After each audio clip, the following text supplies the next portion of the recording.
ഞാൻ ഡോക്ടർ അജയൻ വർഗീസ്, കോഴിക്കോട് ജില്ലയിൽ കുന്നമംഗലം പന്തീർപ്പാടത്തുള്ള institute of sexual and reproductive medicine എന്ന സ്ഥാപനത്തിൻ്റെ ഡയറക്ടറാണ്. International association of sexual medicine practitioners modern medicine എന്ന അസോസിയേഷൻ്റെ ചെയർമാനുമാണ്. ലൈംഗിക ശേഷിക്കുറവിനുള്ള ചികിത്സയെക്കുറിച്ച്, അതായത് ഏതെല്ലാം തരത്തിലുള്ള ചികിത്സ ഉണ്ടെന്നുള്ളതിനെക്കുറിച്ച് പല രീതിയിലുള്ള അന്വേഷണങ്ങൾ ഇവിടെ വരുന്നുണ്ട്. അതിൽ ഷോക്ക് വേവ് തെറാപ്പിയെക്കുറിച്ച് ജനങ്ങൾ നിരന്തരം അന്വേഷിച്ചുകൊണ്ടിരിക്കുന്നുണ്ട്. ഇത് ഒരു ശാശ്വത പരിഹാരമാണോ, അഥവാ ഇതിന് പാർശ്വഫലങ്ങളുണ്ടോ, ഇത് ചെയ്തു കഴിഞ്ഞാൽ എത്രത്തോളം കാലം ഇതിൻ്റെ ഫലപ്രാപ്തി നിലനിൽക്കും, ഏത് പ്രായത്തിലുള്ളവർക്കാണ് ഇത് ചെയ്യാൻ കഴിയുന്നത്, ഇത്തരം കാര്യങ്ങളാണ് ജനങ്ങൾ കൂടുതലായും ചോദിക്കുന്നത്. സത്യം പറയട്ടെ, ഇൻ്റർനെറ്റിൽ നിന്ന് ഇങ്ങനെ ലഭിക്കുന്ന വിവരങ്ങൾ വെച്ച് രോഗികൾ പല രീതിയിലും തെറ്റിദ്ധരിക്കപ്പെടുന്നുണ്ട്. അതായത് ഇത് ലൈംഗിക ശേഷിക്കുറവിൻ്റെ കാരണങ്ങൾ എന്താണെന്ന് കണ്ടുപിടിക്കാതെ ഒരൊറ്റ തെറാപ്പിയിലേക്ക് വരിക, അഥവാ ഷോക്ക് വേവ് തെറാപ്പി കൊണ്ട് എൻ്റെ അസുഖം പരിപൂർണമായി മാറുമെന്നുള്ള ഒരു ധാരണ ജനങ്ങൾക്ക് ഉടലെടുക്കുന്നുണ്ട്. ഷോക്ക് വേവ് തെറാപ്പിയുണ്ട്, സ്റ്റെം സെൽ തെറാപ്പിയുണ്ട്, PRP തെറാപ്പിയുണ്ട്. ഇങ്ങനെയുള്ള പല തെറാപ്പികളും ഒരു പരീക്ഷണ ഘട്ടത്തിൽ നടന്നു വരുന്നു. അഥവാ അതിൻ്റെ ഫലപ്രാപ്തിയെക്കുറിച്ച് പറയുവാൻ 10-15 വർഷം 10-20 വർഷമൊക്കെ ആയെങ്കിലും ഫലപ്രാപ്തിയെക്കുറിച്ച് വിലയിരുത്തി വരുന്നതേ ഉള്ളൂ. അതിനു മുമ്പ് നമുക്ക് എന്താണ് ഈ ഷോക്ക് വേവ് തെറാപ്പി എന്നുള്ളതിനെക്കുറിച്ച് ഞാനൊന്ന് വിശദീകരിക്കാം. ഷോക്ക് വേവ് തെറാപ്പി സാധാരണ ഇതിൽ തരംഗങ്ങൾ ഉപയോഗിച്ച്, അതായത് ഒരു പ്രത്യേക രീതിയിലുള്ള ശബ്ദതരംഗങ്ങൾ ലിംഗത്തിലേക്ക് അല്ലെങ്കിൽ മറ്റ് ശരീരത്തിൻ്റെ ഭാഗത്തുള്ള കോശങ്ങളിലേക്ക് നൽകുന്നു. ആ ശക്തമായ ശബ്ദതരംഗങ്ങൾ ഉപയോഗിച്ച് അവിടുത്തെ രക്തക്കൊള്ളുകൾക്ക് ക്ഷതമേൽപ്പിക്കുന്നു. ഇങ്ങനെ രക്തക്കൊള്ളുകൾക്ക് ക്ഷതമേൽപ്പിക്കുമ്പോൾ പുതിയ രക്തക്കൊള്ളുകൾ അവിടെ നിന്ന് ഉണ്ടായി വരുന്നു. ചുരുക്കി പറഞ്ഞാൽ, നാം ഒരു ചെടി നടുകയാണെങ്കിൽ ആ ചെടിയുടെ തലയറ്റം നാം മുറിച്ച് കളയുകയാണെങ്കിൽ ഒട്ടനവധി ശാഖകൾ അതിൽ നിന്ന് വളർന്നു വരുന്നതായി കാണാം. അങ്ങനെ ശാഖകൾ വളർന്നു വരുന്നത് പോലെ തന്നെ ലിംഗത്തിലേക്ക്, അഥവാ ലിംഗത്തിലെ രക്തക്കൊള്ളുകളിലേക്ക് ഇത്തരം ഷോക്ക് വേവ്, അതായത് ശബ്ദതരംഗങ്ങൾ നൽകുമ്പോൾ അവിടെ നിന്നും പുതിയതായി രക്തക്കൊള്ളുകൾ ഉണ്ടാകുമെന്ന അടിസ്ഥാന തത്വത്തിൻ്റെ പുറകിലാണ് ഇത് പ്രവർത്തിക്കുന്നത്. ഈ അടിസ്ഥാന തത്വം താത്വികമായി ശരിയാണെങ്കിലും പ്രായോഗിക തലത്തിൽ ഇതിന് ഒട്ടനവധി പരാജയങ്ങളുമുണ്ട്. അത് ഞാൻ വിശദീകരിക്കാം. ഇനി മറ്റൊന്ന്, ഈ ഷോക്ക് വേവ് തെറാപ്പി എന്ന് കേൾക്കുന്നതോടുകൂടി ചിലർക്ക് ഒരു വല്ലാത്ത തെറ്റിദ്ധാരണ ഉണ്ടാകുന്നുണ്ട്. നമ്മുടെ മാനസിക രോഗമുള്ള രോഗികൾക്കും മറ്റും നൽകുന്ന ഒരു ഷോക്ക് തെറാപ്പി എന്നുണ്ട്, അതായത് ഇലക്ട്രോ കൺവൾസീവ് തെറാപ്പി. ആ തെറാപ്പി പോലെ എന്തോ ഷോക്ക് നൽകുന്ന തെറാപ്പിയാണെന്നുള്ള ഒരു ധാരണയുണ്ട്. അത് തെറ്റാണ്. ഇവിടെ ശബ്ദതരംഗങ്ങൾ മാത്രമാണ് ഉപയോഗിക്കുന്നത്, ഇലക്ട്രിക്കൽ ഷോക്ക് അല്ല നൽകുന്നത്. അപ്പോൾ ഈ ശബ്ദതരംഗങ്ങൾക്ക് എന്താണ് പ്രത്യേകത ഉള്ളത്? ശക്തിയായിട്ടുള്ള ശബ്ദതരംഗം അവിടെ എത്തുന്നതോടുകൂടി രക്തക്കൊള്ളുകൾക്ക് ക്ഷതമുണ്ടാകുന്നു. അവിടെ നിന്നും ഞാൻ നേരത്തെ സൂചിപ്പിച്ചതുപോലെ അത് കോശങ്ങളെ, അത്തരം കോശങ്ങളെ ശരിക്കും പറഞ്ഞാൽ റിപ്പയർ ചെയ്യുന്ന ഒരവസ്ഥയിൽ പുതിയ രക്തക്കൊള്ളുകൾ അവിടെ നിന്ന് പൊട്ടി വിടരുന്നു. ആ രക്തക്കൊള്ളുകൾ ലിംഗത്തിലേക്ക് കൂടുതൽ രക്തം നൽകുന്നു എന്നുള്ളതാണ് ഇതിൻ്റെ അടിസ്ഥാന തത്വം. ഇങ്ങനെ രക്തം കൂടുതലായി വരുന്നതോട് ലിംഗത്തിന് ദൃഢത വരുമെന്നും ലൈംഗിക ശേഷിക്കുറവ് പരിഹരിക്കപ്പെടുമെന്നുള്ളത് നാം അനുമാനിക്കുന്നു. ഇത് 10-20 വർഷമായി ഈ തെറാപ്പി നിലവിൽ വന്നിട്ട്, എന്നാൽ ഈ ഷോക്ക് വേവ് തെറാപ്പി ചെയ്തിരുന്ന സ്ഥാപനങ്ങളിൽ തന്നെ, അഥവാ ഷോക്ക് വേവ് തെറാപ്പി ഉപയോഗിക്കപ്പെട്ട രോഗികൾക്ക് തന്നെ സിഡ്നാഫിൽ പോലുള്ള അല്ലെങ്കിൽ വയാഗ്ര പോലുള്ള ഗുളികകൾ ആ കൂട്ടത്തിൽ നൽകേണ്ടതായും വന്നിട്ടുണ്ട്. അഥവാ ഷോക്ക് വേവ് തെറാപ്പി കൊണ്ട് മാത്രം ഇതിനൊരു പരിഹാരം കണ്ടതായി ഇതുവരെ രേഖപ്പെടുത്തിയിട്ടില്ല. എന്നാൽ ചിലർക്ക് ഇതിനകത്ത് പ്രയോജനം ലഭിക്കുന്നുണ്ട്. അവരുടെ ഗുളികളുടെ ഡോസ് കുറയ്ക്കാൻ കഴിയുന്നുണ്ട്. അതുപോലെ തന്നെ ആ ഗുളികളില്ലാതെ ഷോക്ക് വേവ് തെറാപ്പി ചികിത്സ ചെയ്തുകൊണ്ട് മാത്രം പരിഹാരമുണ്ടായ വ്യക്തികളുമുണ്ട്. വളരെ അപൂർവമാണെന്ന് മാത്രം. അപ്പോൾ നാം ശരിക്കും പഠനം നടത്തേണ്ടതുണ്ട്, ആർക്കാണ് ഷോക്ക് വേവ് തെറാപ്പി ഫലപ്രദമാകുക. അപ്പോൾ നമുക്ക് തിരിച്ചു പോകേണ്ടത് ലൈംഗിക ശേഷിക്കുറവിൻ്റെ കാരണങ്ങൾ ആണെന്നുള്ളതാണ്. സാധാരണ രീതിയിൽ ലൈംഗിക ശേഷിക്കുറവുമായി ഇവിടെ എത്തിപ്പെടുന്ന, അതായത് ക്ലിനിക്കിൽ എത്തിപ്പെടുന്ന രോഗികൾ ഒരു മഹാബഹുഭൂരിപക്ഷത്തിനും പ്രമേഹമാണ് അതിൻ്റെ പിന്നിലുള്ള കാരണം. പ്രമേഹ രോഗികളുടെ കൂടപ്പിറപ്പാണ് ലൈംഗിക ശേഷിക്കുറവെന്ന് പറയാം. അത്തരം പ്രമേഹ രോഗികൾ അവരുടെ രക്തം പരിശോധിക്കുന്നു, അവരുടെ HbA1c നോക്കുന്നു. HbA1cക്ക് പ്രത്യേകിച്ച് ഇതുമായിട്ടൊരു വലിയ ബന്ധമുണ്ട്. HbA1c എത്രത്തോളം ഉയരുന്നോ അത്രത്തോളം ന്യൂറോപ്പതി, അതായത് ഞരമ്പുകൾക്ക് തരിപ്പ്, കടച്ചിൽ, വേദന അതൊക്കെ ഉണ്ടാകുന്നു. കൈകാലുകൾക്ക് തരിപ്പ്, കടച്ചിൽ, വേദന ഉണ്ടാകുന്നു.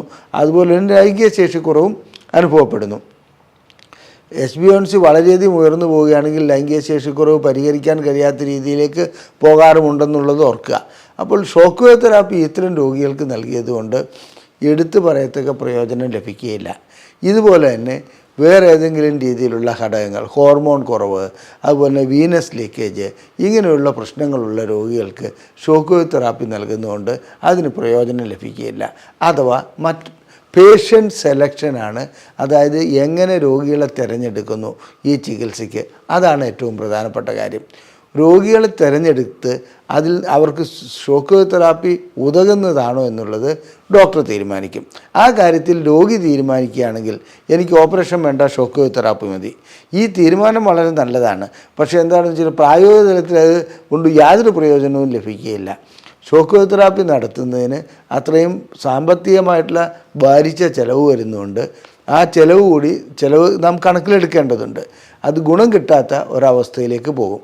അടിസ്ഥാന തത്വം ഞാൻ പറഞ്ഞു കഴിഞ്ഞു. ഇനി അടിസ്ഥാന തത്വം വഴിക്ക് പുതിയ രക്തക്കൊഴൽ ഉണ്ടാകുമെന്നുള്ള അനുമാനത്തിലാണ് പോകുന്നത്. അതായത് എപ്പോൾ ക്ഷതമേൽക്കുന്നോ അവിടെ VEGF എന്ന ഒരു ഘടകം വരുന്നു.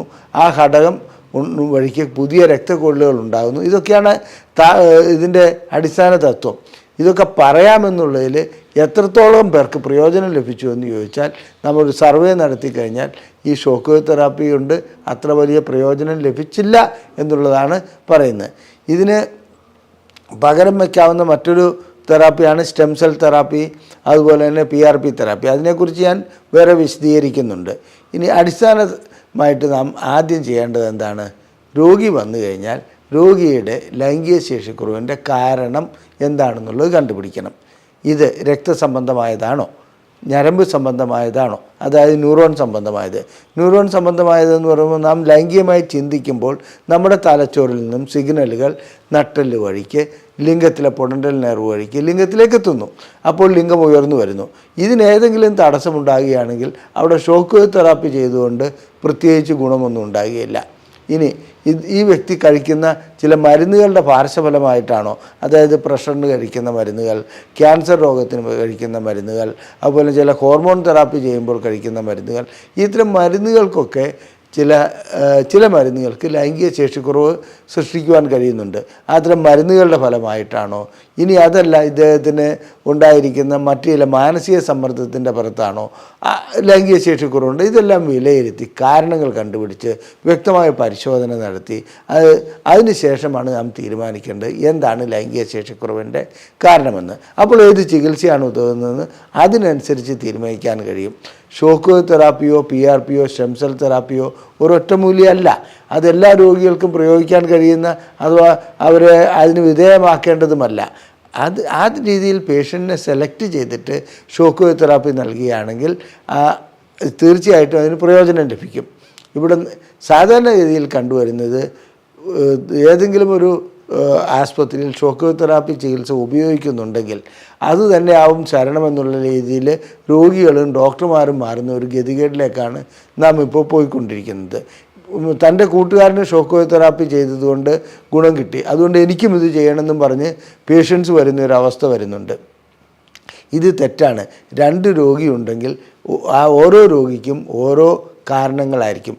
ഓരോ രോഗിയും വ്യത്യസ്തപ്പെട്ട രീതിയിലായിരിക്കും കാണപ്പെടുന്നത്. അതുകൊണ്ട് അത് വിലയിരുത്തിയിട്ട് മാത്രമേ ചികിത്സ എങ്ങനെ വേണമെന്നുള്ളത് തീരുമാനിക്കാൻ കഴിയുള്ളൂ. ഷോക്ക് വേവ് തെറാപ്പി പ്രധാനപ്പെട്ട പ്രശ്നം ഇതിൻ്റെ സാമ്പത്തിക ബാധ്യതയാണ്. ഏതാണ്ട് ഒരു ആഴ്ചയിലൊന്ന്, അതായത് 5 ദിവസത്തിന് ശേഷവും 8 ദിവസത്തിന് താഴെയുമായിട്ട് ഓരോ ഷോക്ക് വേവ് തെറാപ്പി നൽകേണ്ടതുണ്ട്. ഇത് 4ഓ 5ഓ തവണ നൽകുമ്പോഴേക്കും ഏതാണ്ട് ഒരു 80,000 രൂപ വരെ അതിന് ചിലവ് വരുന്നുണ്ട്. ഈ ചിലവ് വരുന്നത് ഓപ്പറേഷനിൽ നിന്ന് സർജറി ചെയ്യാതെ രക്ഷപ്പെടാൻ വേണ്ടിയാണെങ്കിൽ അത് മഹാമണ്ടത്തരമാണ്. ഈ ഷോക്ക് വേവ് തെറാപ്പി വീണ്ടും ചെയ്യേണ്ടി വരുന്ന അവസ്ഥകളും കണ്ടുവരുന്നുണ്ട്. അതുകൊണ്ട് വളരെയധികം കാര്യം നാം ശ്രദ്ധിക്കേണ്ടത്, ഷോക്ക് തെറാപ്പി എന്ന് പറയുന്നത് തനിക്കുതകുന്നതല്ലെങ്കിൽ അതിന് വിധേയമാകുന്നതിൽ ഒരർത്ഥവുമില്ല. അതുകൊണ്ട് സാമ്പത്തികമായിട്ടുള്ള നഷ്ടം മാത്രമേ സൃഷ്ടിക്കുവാൻ കഴിയുള്ളൂ. മാത്രമല്ല അതാത് സമയത്ത് നൽകേണ്ട ചികിത്സ നീട്ടിക്കൊണ്ടു പോകുന്നതിന് അത് കാരണമാകുകയും ചെയ്യും.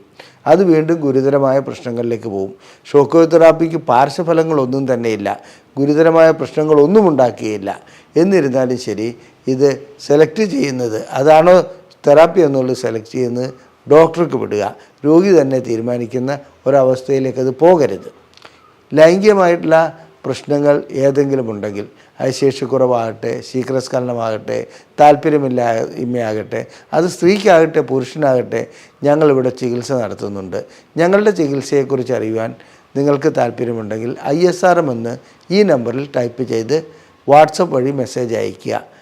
നിങ്ങൾക്ക് ഞങ്ങളിവിടെ നിന്നും പ്രസിദ്ധീകരിക്കുന്ന ഒരു സൗജന്യ ബുക്ക്ലെറ്റ്, ഒരു പുസ്തകം നിങ്ങൾക്ക് സൗജന്യമായി അയച്ചു നൽകുന്നതാണ്. ഏതെങ്കിലും ഒരു ലൈംഗിക പ്രശ്നങ്ങൾക്ക് ചികിത്സ ആവശ്യമുണ്ടെങ്കിൽ ഈ നമ്പറിൽ തന്നെ വിളിച്ച് ബുക്ക് ചെയ്യാവുന്നതുമാണ്. നന്ദി, നമസ്കാരം.